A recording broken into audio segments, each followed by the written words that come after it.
Pada malam harinya pas Eren dan Malik mau uhui cukur kukuk deruk, tiba-tiba Kayla teriak pas diperiksa. Waduh.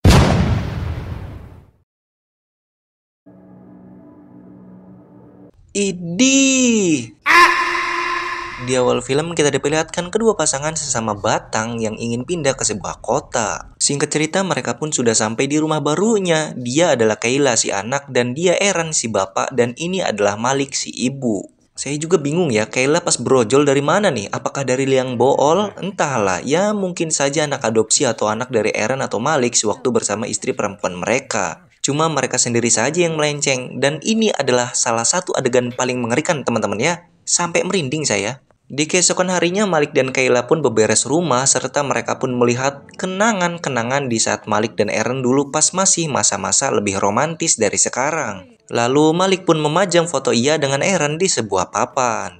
Namun di sini Malik menemukan sebuah kacamata dalam kotak kardus yang ternyata itu adalah milik mantannya yang mati terbunuh saat sedang berpacaran dengan Malik yang kita lihat jump scare-nya di awal film tadi ya. Pada malam harinya di saat Eren dan Malik sudah tidur, Malik mendengar sesuatu dari ruang tamu. Pas disamperin ternyata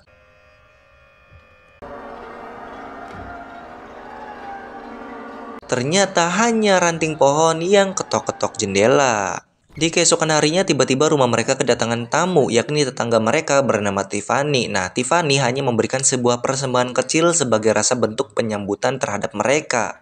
Pada malam harinya di saat Malik mau tidur, ia menyadari bahwa foto ia bersama Eren hilang. Loh, kok bisa? Dan pada keesokan malamnya, Eren dan Malik ini menghadiri pesta yang ada di rumah Tiffany. Dan dia adalah suami Tiffany yang bernama Marshall. Tapi di sini Malik melihat sosok kakek tua yang tampaknya selalu menguasai dia dan Eren lalu ujug-ujug menghilang. Entah kemana. Nah, singkat cerita pas Malik udah di rumah nih dan gak bisa molor, ia mendengar sesuatu dari ruang tamu. Ternyata itu adalah si kakek yang tadi kita lihat. Di saat dicegat oleh si Malik nih ya, si kakek ini hanya memberikan sebuah kertas kosong dan bilang jangan beritahu siapa-siapa. Lalu tiba-tiba Eren keluar karena alarm rumah berbunyi dan kakek pun pergi. Singkat cerita pula di keesokan malamnya Kayla pun lagi betah main sama Taylor nih, yakni anak dari Tiffany dan Marshall. Sementara itu di rumah Malik melihat sekelompok orang di rumah Tiffany yang seperti sedang melakukan sebuah ritual bersama. Entah ritual apa yang mereka lakukan. Di sini Malik yang mempunyai kesempatan dan penasaran pun memotretnya, tapi sayang flash kameranya malah nyala yang membuat Marshall menyadari bahwa mereka itu dipotret oleh seseorang ya, tentunya oleh Malik gitu kan. Nah, jadi mereka pun nutup gorden. Di keesokan harinya tiba-tiba si kakek pun meninggal dan dibawa oleh ambulan. Dan di sisi lain Kayla dan Tyrell lagi asik berduaan pun dikejutkan dengan kemunculan pria misterius yang bertingkah aneh. Jadi mereka pun memutuskan untuk pergi. Pada malam harinya Malik dan Eren pun ngobrol bersama dengan Tiffany dan Marshall di rumah Tiffany. Tapi di saat Malik izin mau ke toilet, ia pun malah masuk ke suatu ruangan yang di dalamnya terdapat buku-buku yang tampak aneh. Lalu melihat lukisan jadul atau lukisan tua yang mukanya mirip seperti Taylor. Namun tiba-tiba Marshall datang dan berbicara bahwa itu adalah lukisan dari leluhurnya. Pada esok paginya Kayla tersengaja melihat Taylor sedang berpacaran dengan seorang wanita lain yang dimana membuat hati Kayla merasa nyelekit ya, walaupun katanya si Kayla ini punya pacar di luar kota. Dan disusul pula dengan kedatangan cucu dari si kakek yang meninggal. Kita panggil saja Supri ya namanya. Entah ada apa hubungan di antara mereka berdua ini, tetapi si Supri ini wawanian gitu loh, meluk mesra terhadap Malik. Tapi tiba-tiba muncullah Eren yang membuat mereka ruas dan Supri pun pulang saat itu juga. Pada malam harinya pas Eren dan Malik mau uhui cukur kukuk deruk, tiba-tiba Kayla teriak pas diperiksa. Waduh, Kayla sudah dipenuhi dengan darah. Dan ternyata asalnya dari atap. Diceklah oleh si Malik, ternyata itu adalah sebuah bangkai hewan yang masih baru yang tampaknya ditaruh oleh seseorang di sana. Pokoknya ini kota udah kerasa aneh banget nih, padahal baru beberapa hari mereka pindah ke situ. Dimulai dari kakek tua yang bertingkah aneh lah, ritual di rumah Tiffany lah, dan bangkai hewan yang masih baru yang ada di atap kamar Kayla. Entah siapa yang naro. Di keesokan harinya, pas Malik ini keinget sama kertas yang diberikan oleh si kakek pun berusaha untuk memunculkan tulisannya dengan air dan ternyata itu adalah sebuah kode-kode yang menentukan sebuah tanggal rahasia. Pas dicek tanggal 11 bulan 8 tahun 1985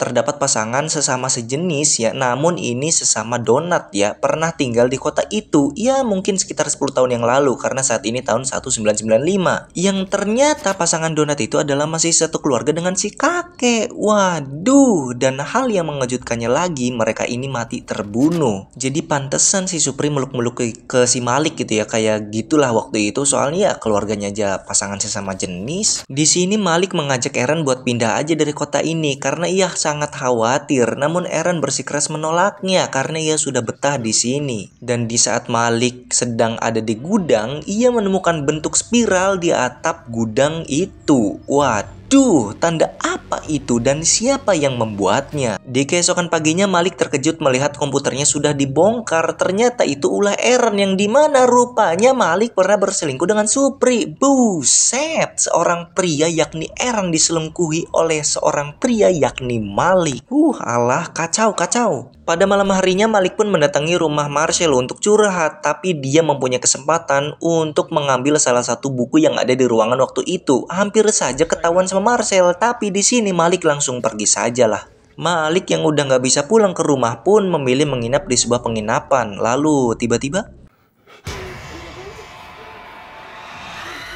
waduh, entah jurik dari mana itu. Di sini Malik pun memutar rekaman yang dimana menunjukkan kehidupan pasangan lesbi ya, yang dimana mereka itu sebelum meot didatangi seperti kelompok sekte tertentu yang melakukan ritual di depan rumah mereka. Dan di sini hal yang paling mengejutkannya lagi adalah foto Eren dan Malik yang hilang itu ada di dalam buku tersebut yang sudah dicoret-coret. Waduh, punya firasat buruk terhadap Kayla dan Eren, Malik pun memutuskan untuk pulang. Sesampainya di rumah ternyata di rumah itu sudah banyak orang karena sedang adanya pesta. Tapi di sini Malik menodongkan pistol ke Marcel. Lalu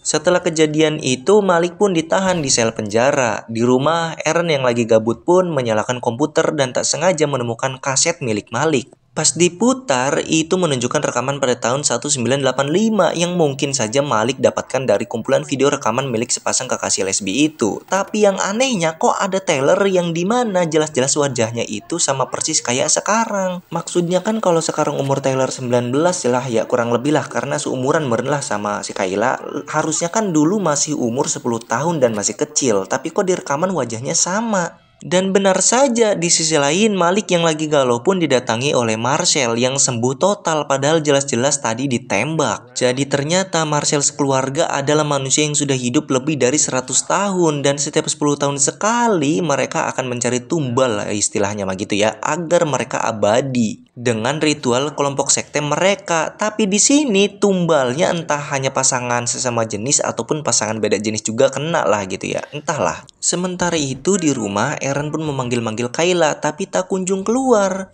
Tetapi tiba-tiba di ruang tamu sudah banyak kelompok sekte yang ngerumpul. Eren pun mendobrak pintu kamar Kayla dan alangkah terkejutnya Eren di saat menemukan anaknya itu sudah meot digerogoti oleh Taylor. Dan yap, pasti Eren pun ikut meot. Sedangkan Malik yang sekarang berada di sel pun tak bisa berbuat apa-apa. Shin pun berpindah ke 10 tahun kemudian adanya keluarga yang berbeda jenis ini Maya pindah ke kota itu. Tapi nih ternyata dulu Malik sempat membuat sebuah kaset yang berisikan semua bukti-bukti kebusukan dari keluarga Marcel dan kota ini.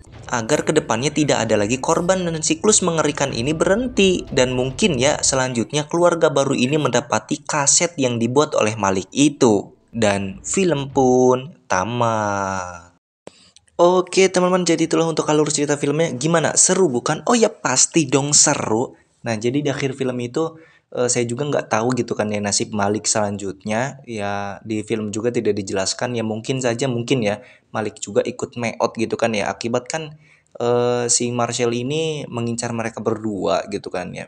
Siapa tahu gitu atau mungkin Malik ini masih hidup gitu tinggal di kota mana atau tetap di itu entahlah gitu kan ya.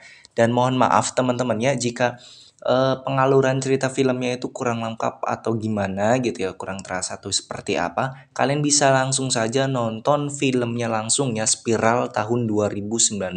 Oke bisa nonton.